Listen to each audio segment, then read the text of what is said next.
Justin Krieger. I'm one of the partners at Client First and head of financial planning. Thanks for everyone coming out today. It looks like I might get to introduce the starting lineup for the Brewers, maybe. Got a couple of Brewers as guest speakers. But before we get into that, let's bring it back to weather trivia, Paul. He's been kind of wandering off in other trivia worlds. So real quick, I don't know if we're technically designated as a drought this year. So the trivia today is not counting like the Dust Bowl. What are some other significant drought or drought-like years in Wisconsin? There's about 3 that I found. Anyone want to yell any guesses out? 1988. That's one. 88 is correct. Any other ones? 2012 and 1976 are other dry years. So I guess we'll have to wait till the end of this summer to see how they stack up against 2023. All right, so today I get to introduce our Adaptiv Investment Management Team members. We have 2 of 4 here today, and Kevin is, where is he? He's on his way up. So Kevin found us right as he was graduating college, and we have been just very blessed with Kevin. He's worked across all of our teams, so Kevin has so much knowledge at not quite a young age. He's growing up, but we are really blessed because whenever we have a question on something, Kevin probably knows the answer because he's worked in so many different areas. I guess we've just been really spoiled with Kevin because he was our first young college hire, and we thought it's just easy to go find young people and hire them, and you've kind of set the bar, so it's impressive, and we're thankful for you. Dave is a great leader of our Adaptiv Investment Management Team. Dave's really good at thinking big, looking at a big project or something big we want to do for our clients, and then hammering down into the details. So from the day-to-day of managing assets for our clients, starting up the podcast, which is how many years and how many episodes? 170. And then the most recent development is our Adaptiv Select ETF. Dave is always very passionate about finding what is in the best interest of our clients, and it is clear that he lives our core values and that he loves our clients. Can I get something off my chest right off the bat that's bothering me? I have a stain on my suit coat, and I just need you to ignore it. I laid it out this morning. There was only one person that left the house before I did. I can't blame them, but it's also my fault for putting my suit. Yeah, sure I can, she says. It's my fault for laying my suit coat by there, but I also didn't want to be wearing brawn on the back of my jersey. A little controversial, so I'm going to wear the suit coat. It's got a stain. Forgive me for that. Now, let's get to the good stuff, not the disclaimer, but I always have to talk about the legalese, right? Some of you are our clients, some of you are not.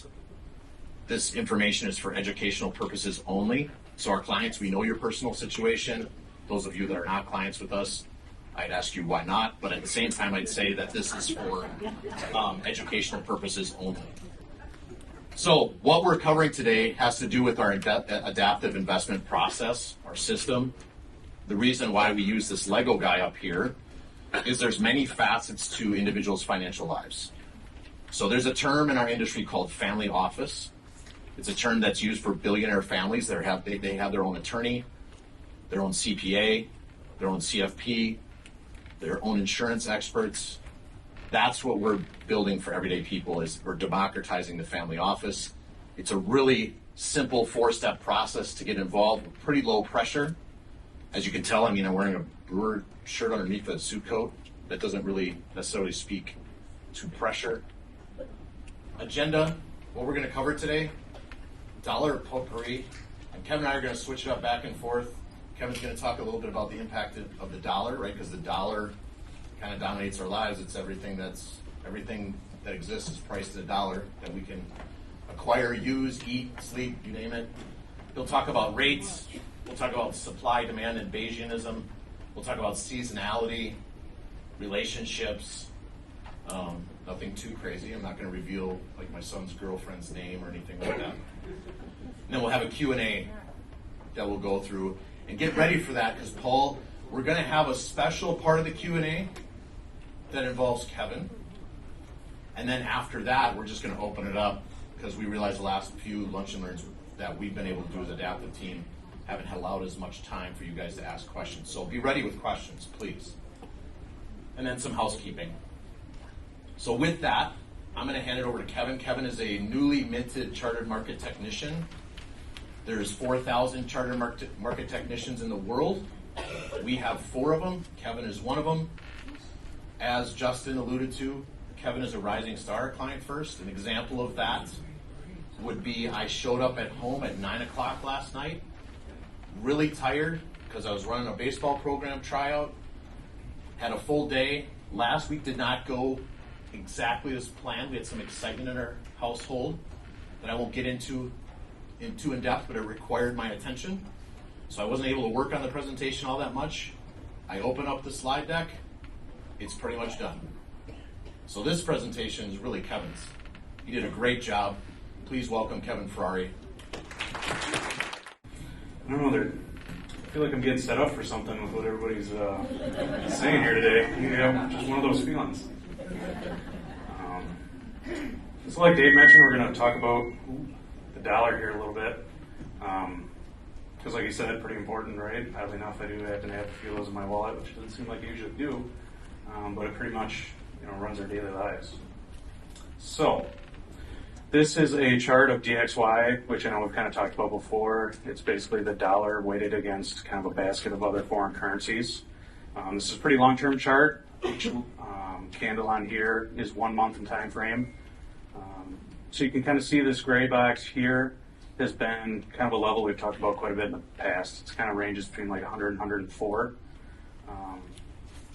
Really over kind of the past, I don't know, 2 years roughly, maybe towards the end of 2021 and in through 2022, the dollar's been on a pretty strong run. I know we covered that quite a bit here at Lunch and Learns in the podcast and things like that.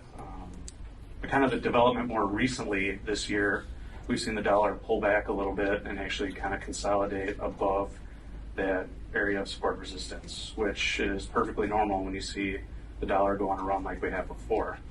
Kind of the more recent development as of this month, though, it's actually broken below that gray box where we would expect support to show up. So what does that mean? Basically below that level, it just kind of indicates that there's a higher potential that the dollar continues to move lower rather than stabilize there. So I guess what's the big deal, right? Dollar moves lower, what's the difference?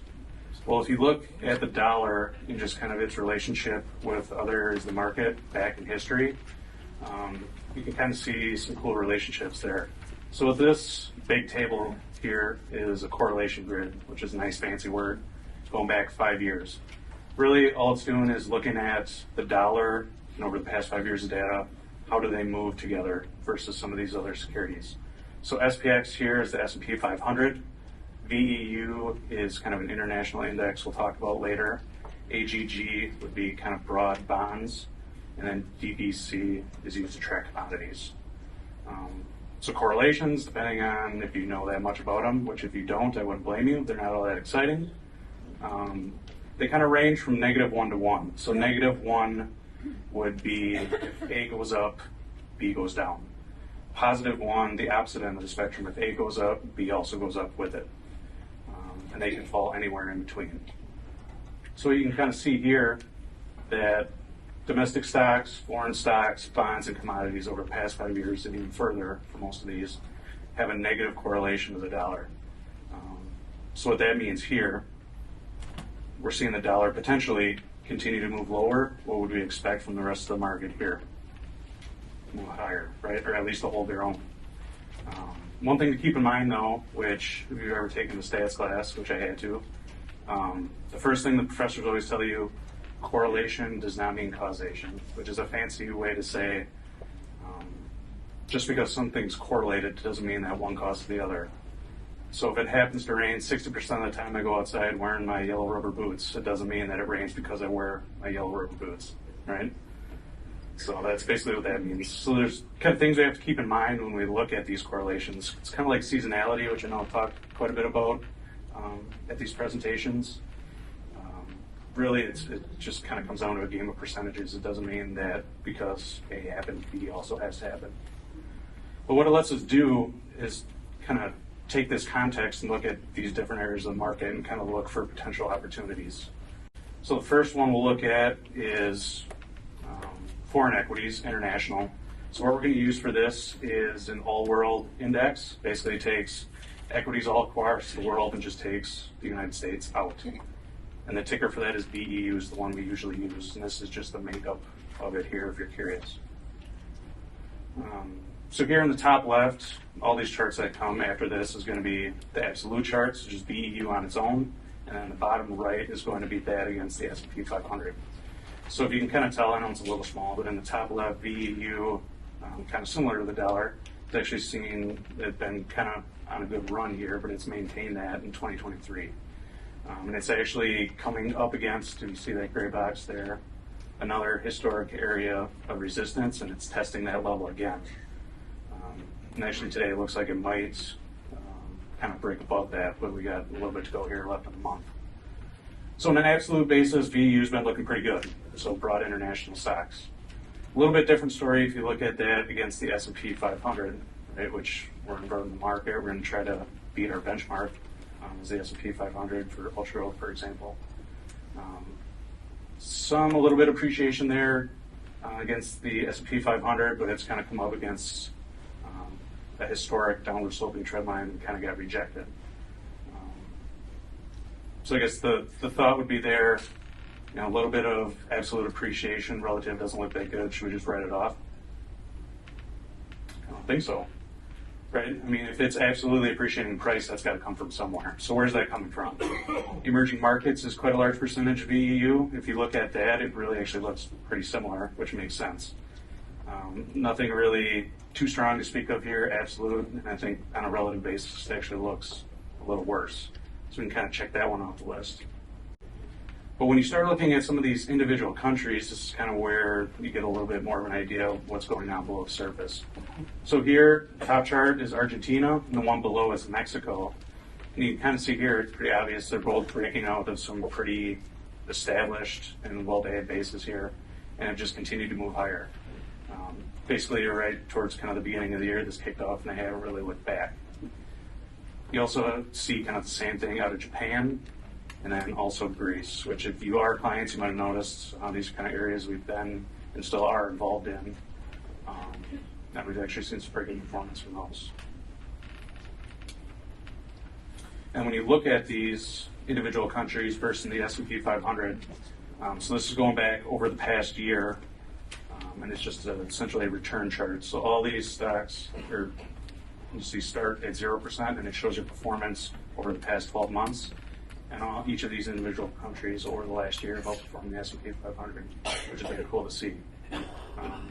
So really just in this example, right, you see that dollar start potentially moving lower, which kind of, I guess, tunes you in to maybe look at some of these international areas. Even if some of the broad indices don't look that strong, you can dig deeper and find opportunities like this, which is really cool.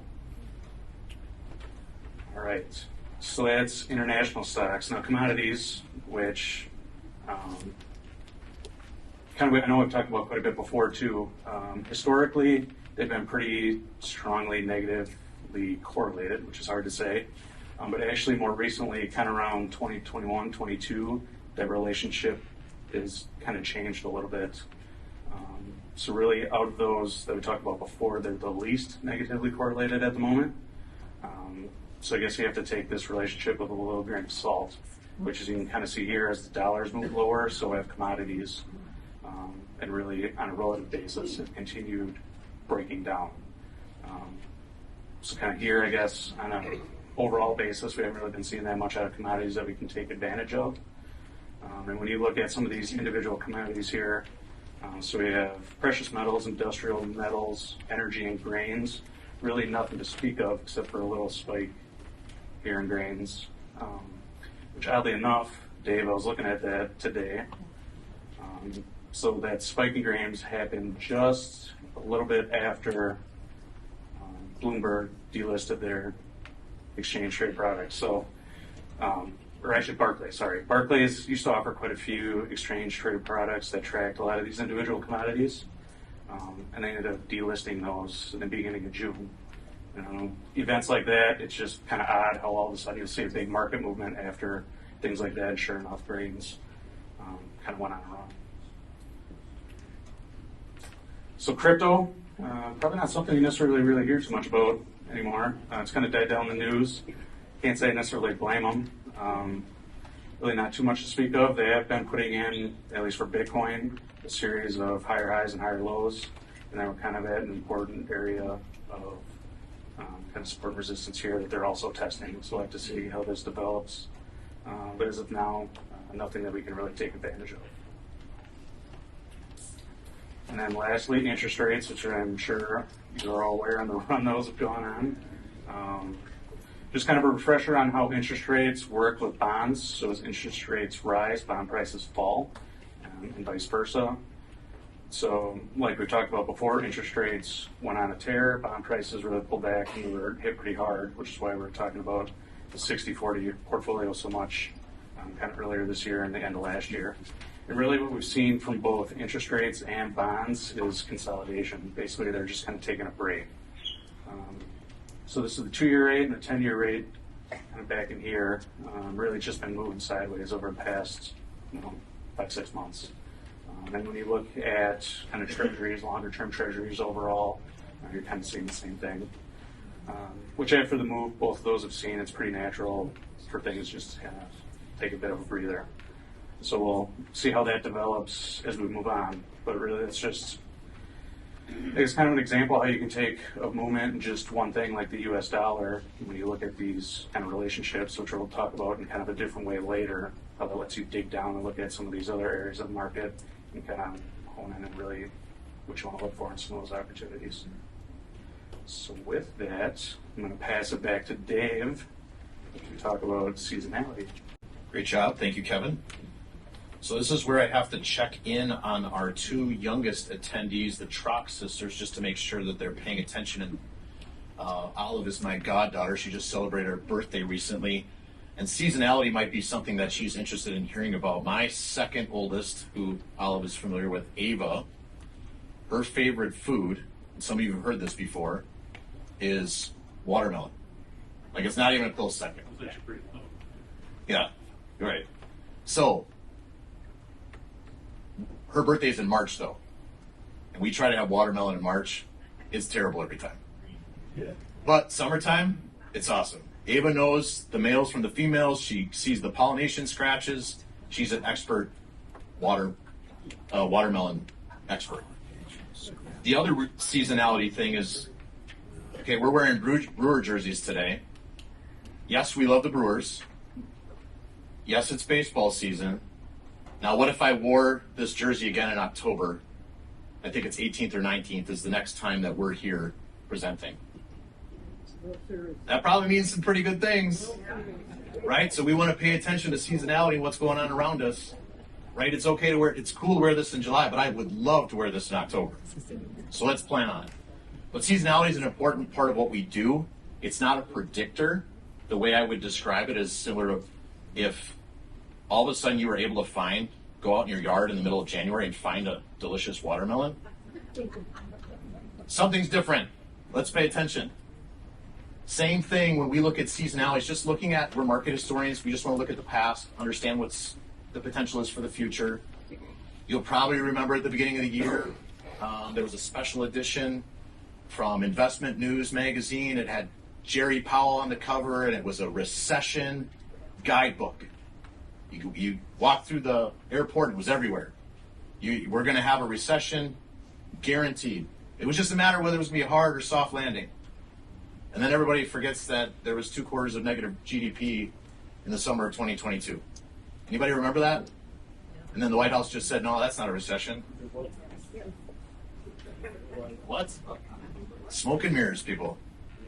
Now, we do have some information about something called the trifecta. So the Santa Claus rally is the last 5 trading days of December, first 2 of January. First 5 days is very self-explanatory, first 5 trading days of January. than all of January. Each of these by themselves, if they're positive, tend to be good harbingers for the market going forward. But when they're all three are positive, it's really a nice thing. Now, again, it's not a guarantee. It just opens your eyes to the possibility. I've got a recession playbook over here, but I also have the market telling me something different. I'd rather listen to the market than anybody on CNBC. Besides them being boring, they really don't have your best interest in mind. They have commercials to sell you. So that's their job. That's their business model. So currently, market's up 17%. We appear to be, and we're even in the summer doldrums of the market. So that means just July, August tend to be flat to weak. And then fall is even stronger. I'm not saying that happens. Market can roll over and do whatever it wants to do. The market really doesn't care what I think.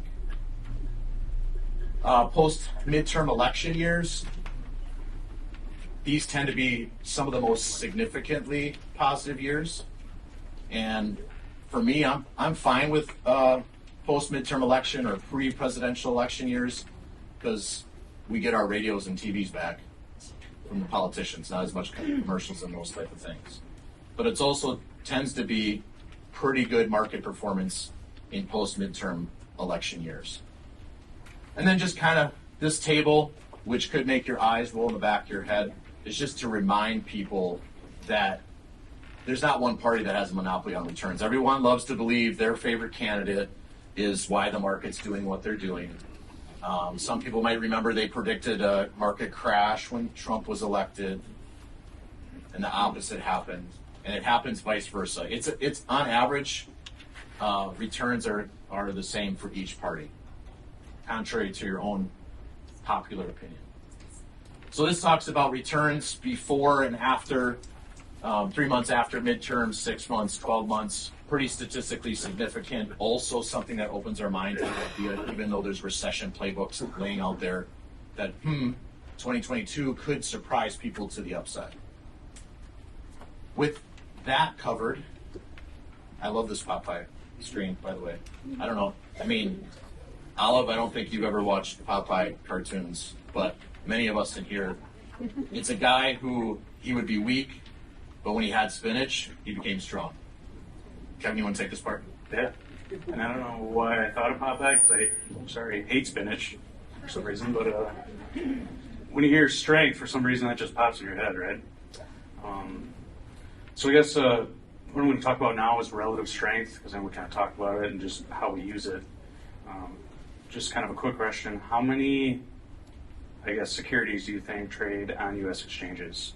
ETFs, stocks, things like that. If you had to throw a number out, what do you think? How many total?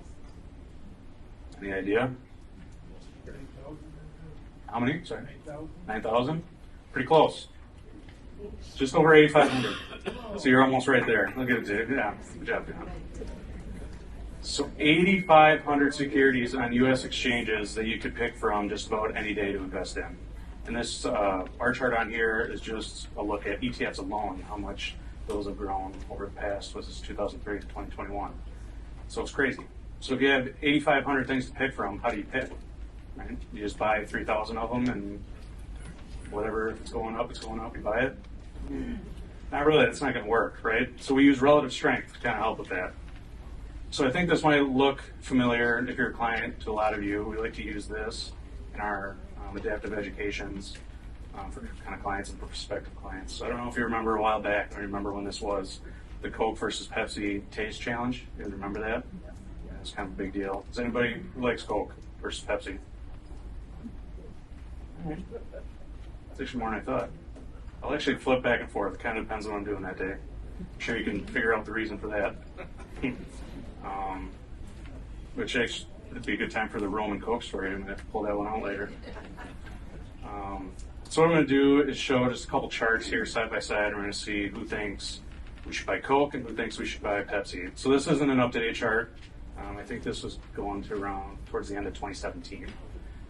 Same time period, weekly time frame. If you guys had to pick one or the other, I'll give you a second to look at this, but who thinks you'd buy Coke? Yeah. Hands. So then everybody else is buying Pepsi? Pepsi? So it seems like a lot of you aren't really buying much of anything. I think just sit with cash, all right? Yeah. There's nothing wrong with cash. Trust me. So what we could do, right? I mean, I guess if we're just looking at these side by side, it's pretty arbitrary, right? Which one do you want to buy? I mean, I guess you could look at balance sheets and stuff, but I'll tell you what, that's not very exciting. So I don't like doing that.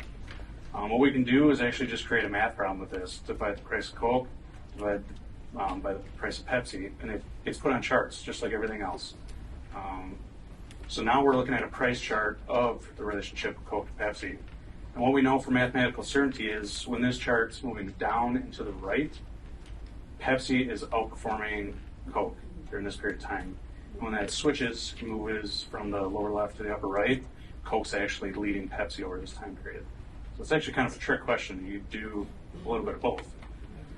So if you kind of use this, I know you've probably heard us talk about orange, above blue, orange, below blue, things like that. If you use these, at least on this chart, that was kind of your entry and exit point for these. During that time period where you'd want to be owning Pepsi, it actually outperformed Coke by quite a bit here. 3.8% for Coke's not bad, right? I'd take it, but I'd definitely rather have 10% over that time period. And then vice versa, when that relationship flipped, Pepsi was actually negative over that time period where Coke was just under 2%. So that's one example of how we can kind of use that to indicate when we want to own one versus the other. We can even switch back and forth between the two. So another example of this, so NVIDIA is in the upper left, is a semiconductor company.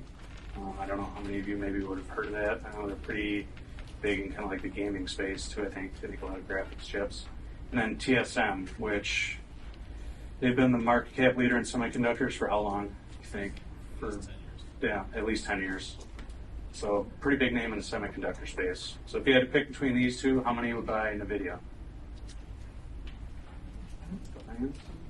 How many TSM? A few. A lot of us are still sitting in cash. It's all right. There's nothing wrong with that. So this one, if you've looked at a lot of charts, is a little easier. I think this one's kind of a softball. But NVIDIA pretty dramatically outperformed TSM. You can kind of see, though, how these relationships over time don't necessarily have to go anywhere, right? You can see a lot of these long-term bases where really they're just kind of trading blows. Back and forth, no one's really kind of taking the lead. But then when they break out of these bases, you can see some really drastic outperformance. So you can see it there, kind of on, what was this? Probably about the start of April of this year. NVIDIA really started taking off and over 100% versus TSM, just a little over 5. So I mean that's pretty substantial outperformance there.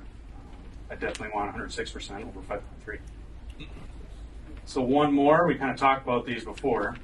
So you should have roughly an idea, I think, of this. So VEU, which is international equities, nothing in the U.S., and then the S&P 500, which I think most of us are pretty familiar with. So I'll even give you an option. So over this time period, which I think I went back just the last year or two, first half of the year, how many think you'd own VEU, international equities? Here's one. First half, yeah. So then second half, would you stick with VEU or would you flip? Flipping? All right, we're going to flip and see how flipping works. Nailed it.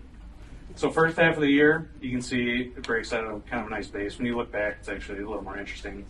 But VEU outperformed the S&P by quite a bit, which really was kind of leading into this outperformance where we started seeing some of those individual countries that we looked at before kind of take over and lead after VEU started to pull back. And then you kind of flip the script, S&P caught back up and then some.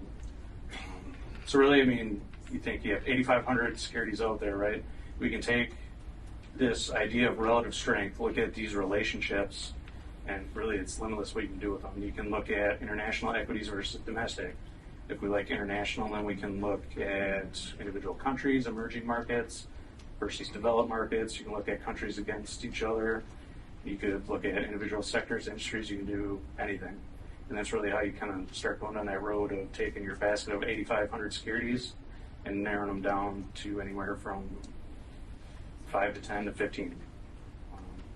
Which I guess since I've started, I think this is of all the things I've learned, getting into technical analysis, CMT, I think this is probably the most interesting, and I think actually probably the most powerful. So, relative strength, win for Popeye.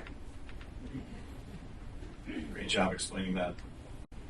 So, when we're in markets, we're not in them to have fun. Even though when you get on TV or you go on certain websites, they try to gamify is what it's called, right? You get positive numbers in green, negative numbers in red, gets us all excited. But the other thing the media does is they also like to predict, right? Everybody loves a prediction. Many of you probably checked what the weather's going to be tomorrow, which we all know won't be the actual weather tomorrow.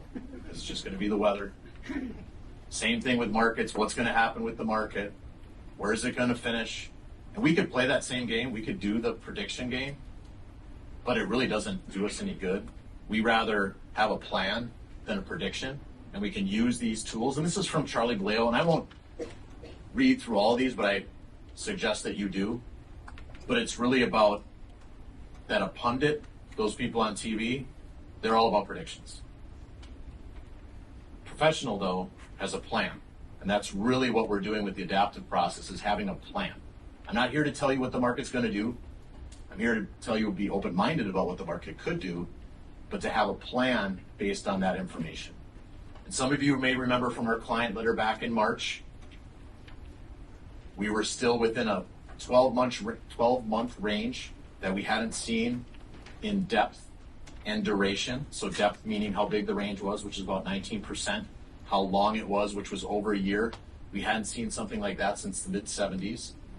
And we just quite simply had a 3-step process. We had to get it back above the 200-day moving average for the S&P 500. We needed to regain the 4080 to 4180, which some of you, if you listen to the podcast, almost a third of those podcast episodes, 4180 is brought up. That tells you how long that range lasted. And then once we get above there, if we get above there, we need to stay above there. And so for the past 11 months, we had been in that range, that 19% range in something like the S&P 500.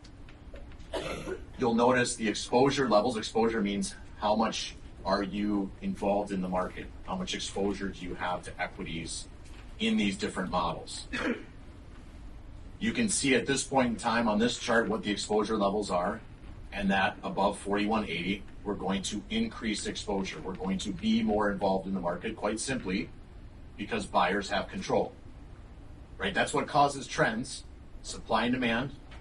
It's not who's president.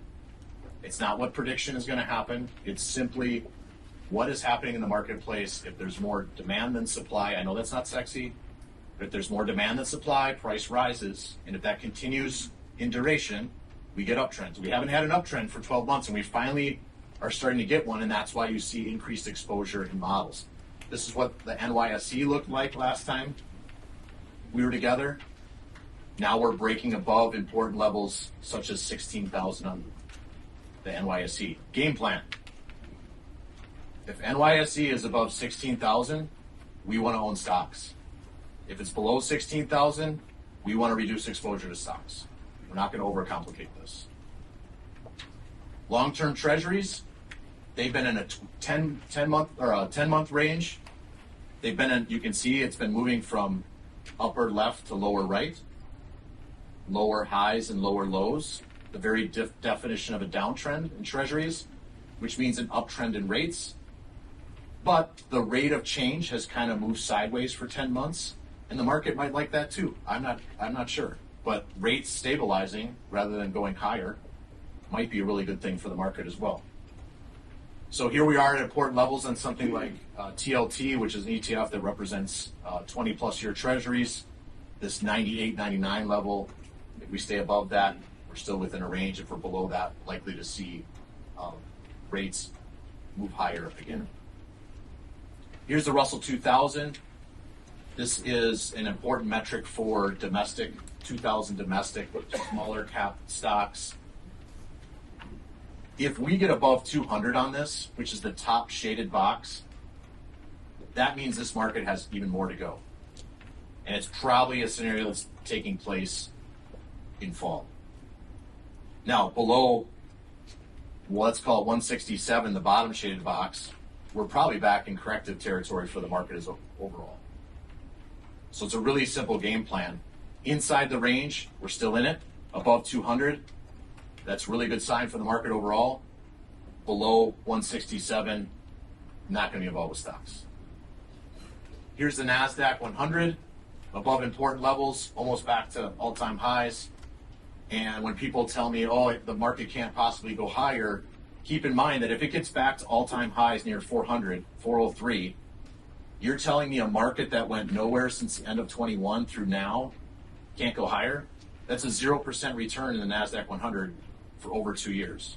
So we have to be open-minded on what the possibilities are. Here's a chart that represents all world stocks. So it's all the world stocks minus U.S. stocks. So this gives us a good flavor for those international stocks that Kevin was talking about in the past.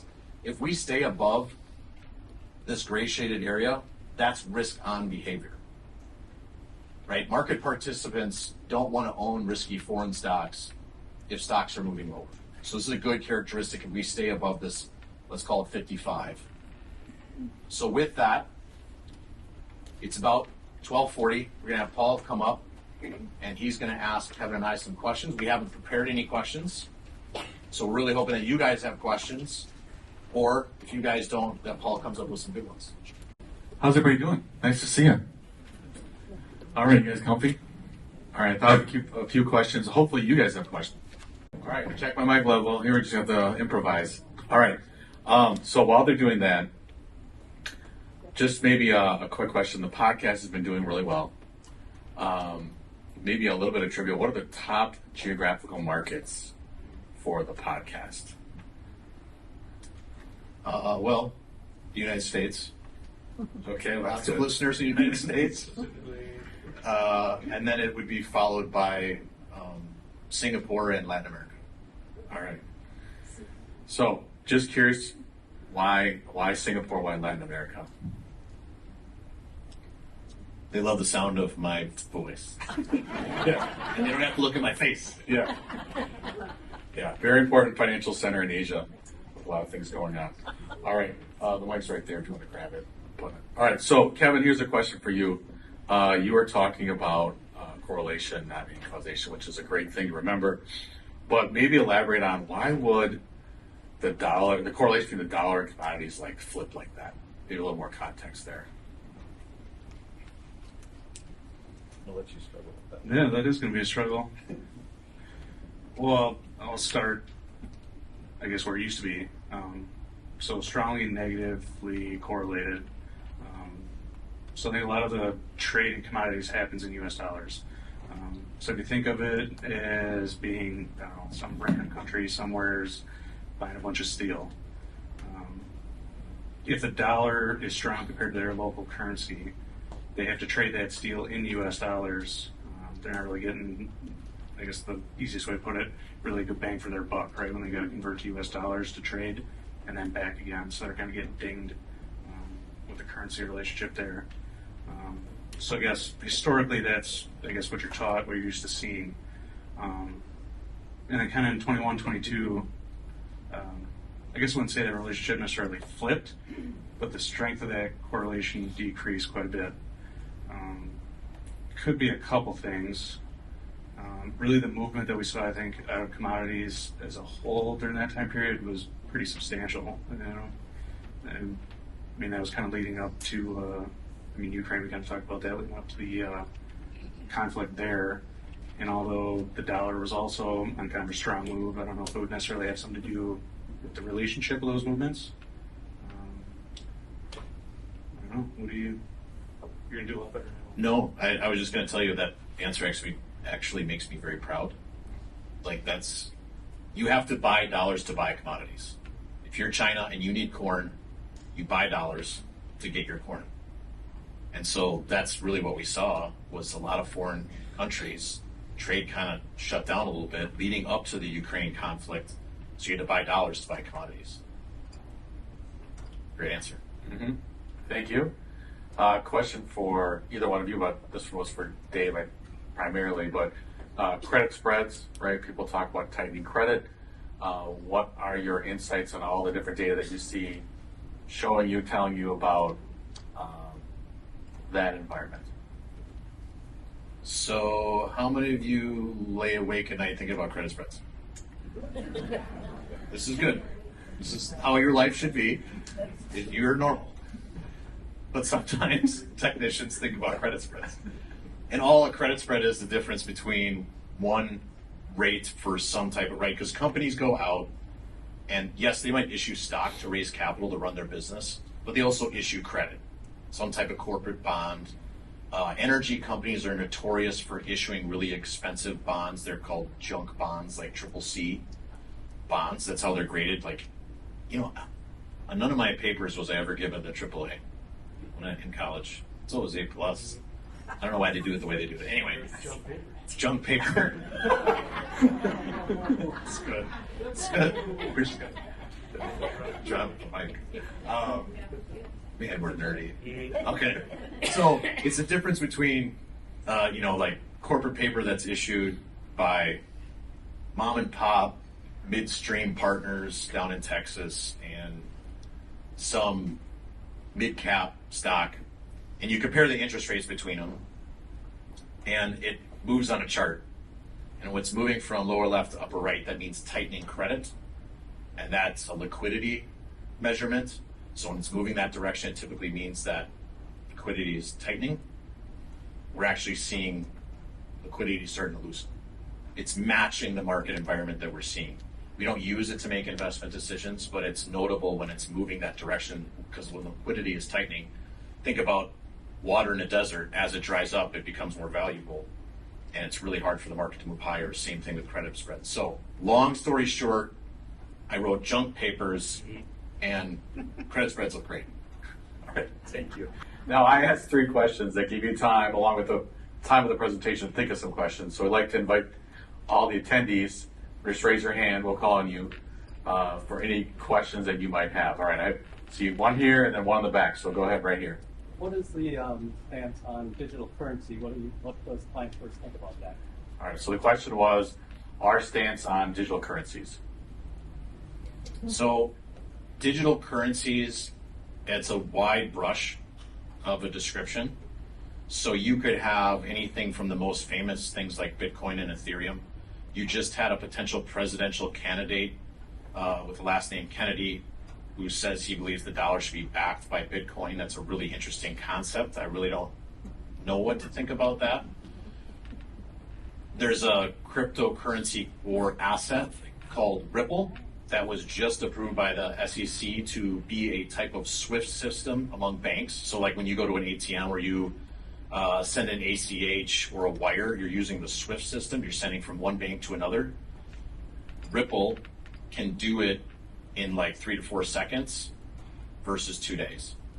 So there's some benefit there. And then cryptos, a lot of them run on what's called a blockchain, which is not something you wear around your neck. It's not fancy jewelry.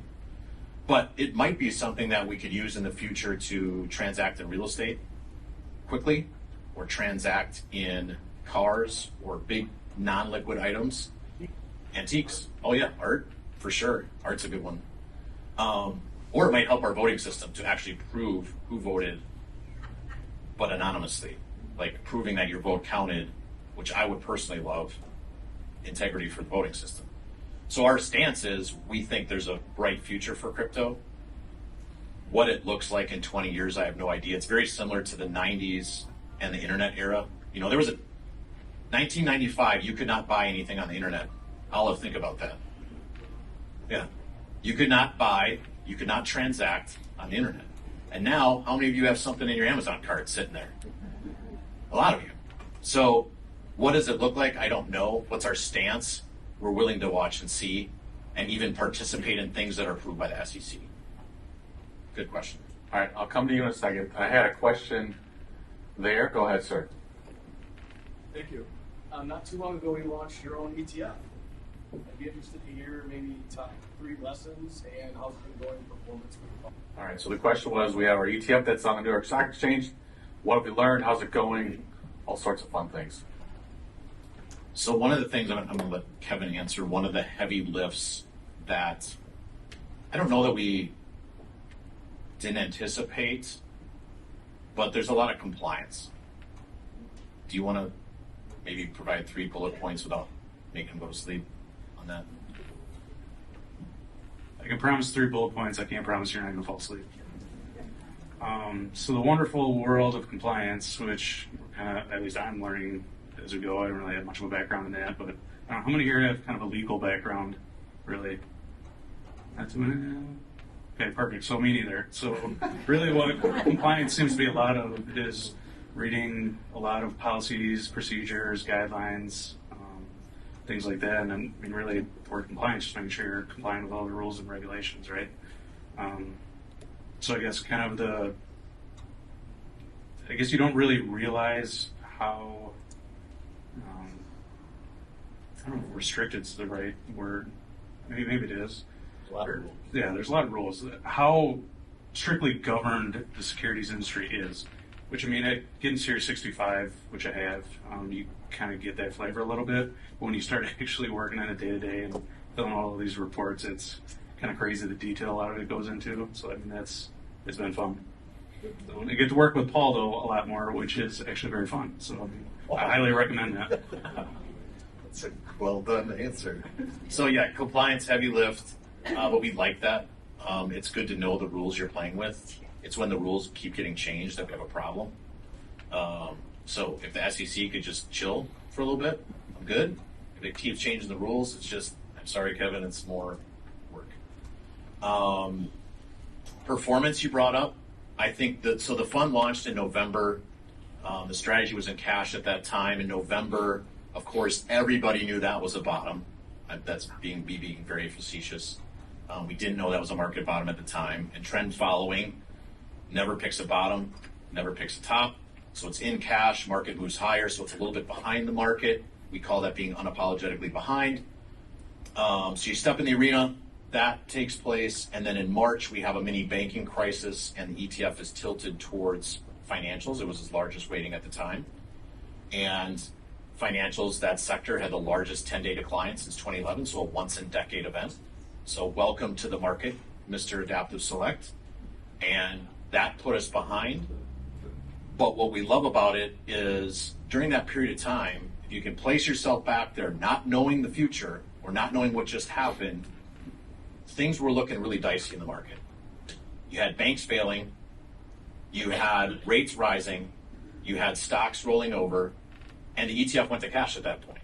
It flipped off, which was great because it got rid of all the financial stocks in there. So it wasn't just going to hold on to financial stocks because it was going to hold on to financial stocks. 2 weeks later, it flips back on. There's like one financial stock in there at that time. It's been pretty much gangbusters since. Adaptiv Select was the best performing large cap blend ETF in the world for June. We like that. It's a good sign. We would like that to continue. Clients could cheat and look at EQAL. It's an ETF that represents equal weight Russell 1000. And directionally, when that thing is moving in a certain direction, ADPV does very well because it's the universe it's buying from. So we're happy with the performance, Benjamin. It did what it was supposed to do. It's not ideal to step into the market when you have a once-in-a-decade event, but you don't pick your launch date. So I hope I answered your questions. All right, good question. Thank you.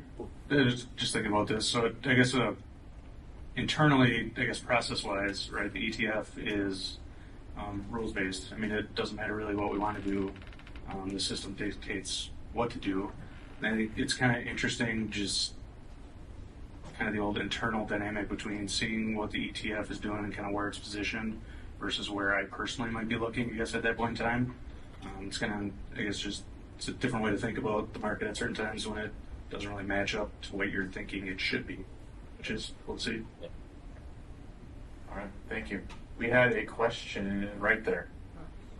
Okay, just minutes.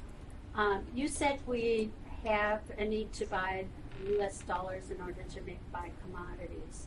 Have you heard about the rumor of new currency being backed by gold being created by China, Russia, and Asian countries, excluding the U.S., so that they can trade within their group and stay away from the United States dollar? Yep. So the question for the rest of you, she asked about the new currency by what you call the BRICS: Brazil, Russia, India, China, South Africa's in there, France is maybe dabbling in there. But the reality is creating a new currency based on gold without the U.S. in there. What would the impact on that be for really everything? Could say de-dollarization, if you will. So it's a great question to ask. Big question to ask. So there was a time when the U.S. was a gold-backed currency.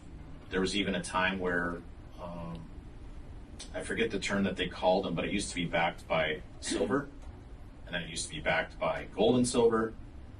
Most currencies operate as a fiat. They're not backed by anything.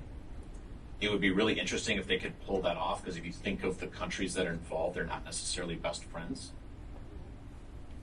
So I have some skepticism there. The thing about the United States is that it's still the world's reserve currency. So even if you're gold backed over here, so now what that could cause is a really rapid move in gold, because now those countries have to buy gold in order to trade, because they got to live up to their word. And that brings up a whole other issue: is China going to live up to their word? Would I love a metal-backed currency? Yes and no.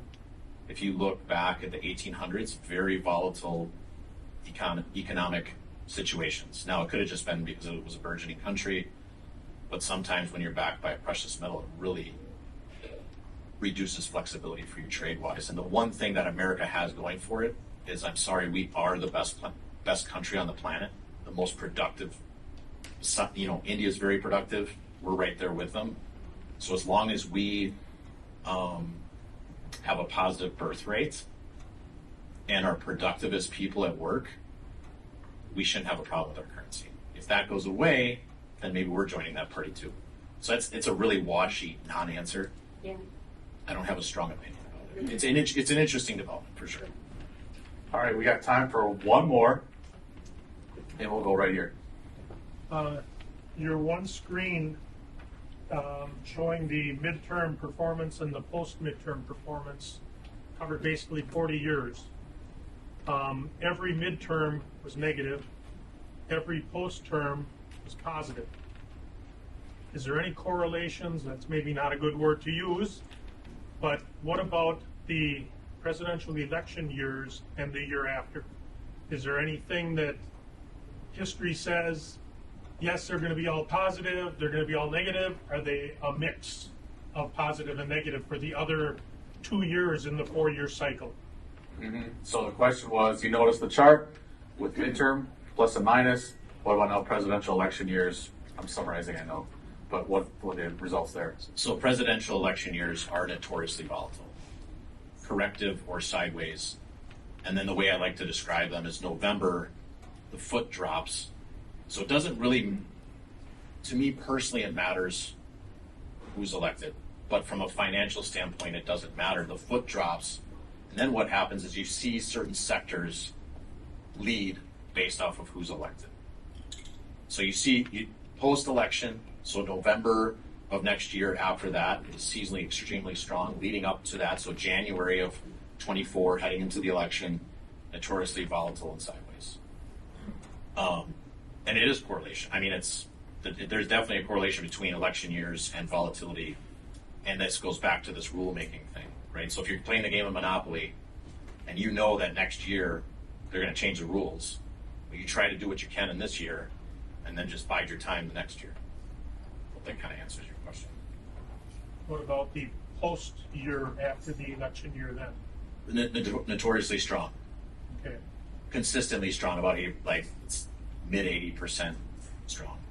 And so that goes back, there's a 2-year cycle that you can track. It just so happens to line up with election years. So 2 years sideways, 2 years up, 2 years sideways, 2 years up. All right, Dave, why don't you and Kevin take your final thoughts, and then I'll be back to wrap up the... Perfect. So I have a polling question. So Kevin and his lovely wife, Alicia, are having a baby. So Kevin agreed that during the Q&A session, that we could do a reveal. Do you know what this is? This is not a thing I grew up with. a reveal. Do you know this? Like you reveal the gender of the baby. Okay, so it's not in your book because I know some of you were looking ahead and giving answers. But you look in the next slide, so we didn't put it in there. The next slide is going to be the color. Who wants to guess girl? Wow. So guessing boy. Okay, so how about boy? Okay. Wow. Impressive. How about twins? Twins. Melvin. Yeah, it's got. Congratulations. Boy. Congratulations. It's a big step. Thank you for putting this together, this presentation. They're currently accepting babysitting applications. So if you guys want to fill one out in the back, go ahead and just wrap it up. That's great. So we always like leaving with final thoughts because we give you a lot of information, and if we're doing a good job, we should just be giving you some simple things to leave here with, besides that the Brewers are awesome. Last time we were together, we highlighted the game plan for what was going on in the market, and it was really simple. We had to get above this blue line, we had to get above the orange box, and we could be more aggressively positioned. That's what took place. That's what we're doing. Can the market correct from here? Absolutely. It could make sense between here and fall to come back into the 4,200 area. That would still be within the realms of an uptrend. So think about an account having between 5 and 6% volatility potentially. But as long as it's above that level, buyers have control. Below that level, they don't. And below the blue line, they don't. And that's when we would be moving to T-bills and cash. So the game plan is simple. Let the uptrend continue, participate in it, don't overcomplicate it. If we come back down into 4,200, that might be a scenario where we can get more aggressive depending on what price does at that point, if it turns back around and moves up, because that would just be a perfect normal correction in the uptrend. But if we correct below 4,200 in the blue line, we will not be involved. So that is basically the presentation for today. Thank you, Kevin, for putting it together. Fantastic job, and thank you guys for your questions and for coming. We really appreciate it. Thank you. Nice round of applause for these guys. Way to go.